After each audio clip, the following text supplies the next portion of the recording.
મારા કિચનમાં તમારા બધાનું સ્વાગત છે। આજે હું બનાવી રહી છું થેપલા। તો થેપલા બનાવવા માટે મેં એક વાટકી લીલી મેથી લીધી। મેથીને મેં સારી રીતે સાફ કરી અને ધોઈ અને ઝીણી ઝીણી મેં કાપી લીધી હતી। પછી અંદર મેં આદુ અને મરચાંની પેસ્ટ ઉમેરી।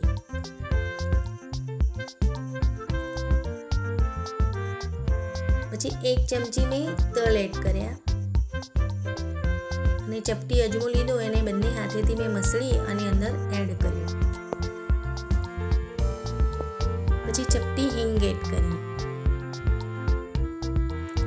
અડધી ચમચી જેટલી મેં હળદર એડ કરી।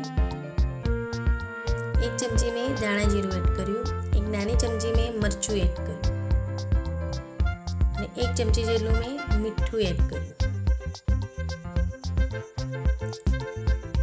પછી મેં ઘઉંનો લોટ લીધો। મેં લગભગ 2 વાટકી લીધો હતો અને એને મેં સારી રીતે ચાળી લીધો। 1 વાટકી લીધી, પછી બીજી વાટકી લીધી અને એને ચાળી લીધો। પછી અંદર મેં 2 ચમચી ચણાનો લોટ એડ કર્યો।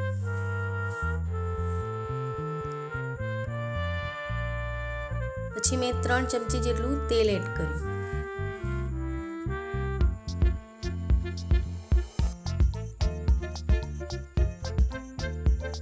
પછી મેં બધો જ લોટ મિક્સ કરી નાખ્યો। આપણે સરસ એને હાથેથી બરોબર મસળી અને બધું જ આપણે મિક્સ કરી દેવાનું।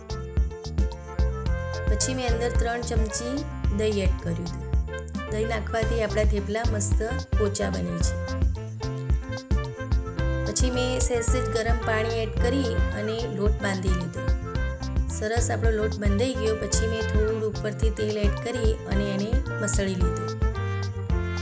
બસ આવો જ આપણે લોટ રાખવાનો। પછી એને મેં ઢાંકી અને થોડી વાર રેસ્ટ કરવા આપ્યું। લગભગ મેં 5-10 મિનિટ જેવું રાખ્યું હશે। સરસ આપણો લોટ થઈ ગયો હતો। પછી મેં અંદરથી એક લોહો લઈ અને એને મેં ઘઉંનો લોટ થોડો લગાવી અને એની મેં સરસ આપણે રોટલી વણી એ રીતે મેં વણી લીધો। પછી તવીમાં મૂકી અને એને મેં એક સાઈડ શેકી અને પછી મેં એની બીજી સાઈડ ફેરવી લીધો। પછી એની એ જ રીતે પછી મેં એની ઉપર તેલ લગાવ્યું।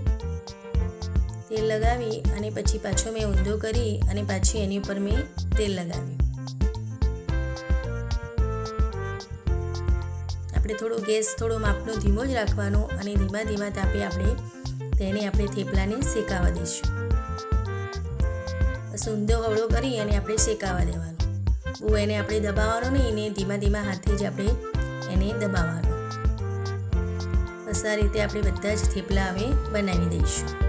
તો બધા જ થેપલા મેં બનાવી લીધા અને એક ડીશમાં કાઢી લીધા।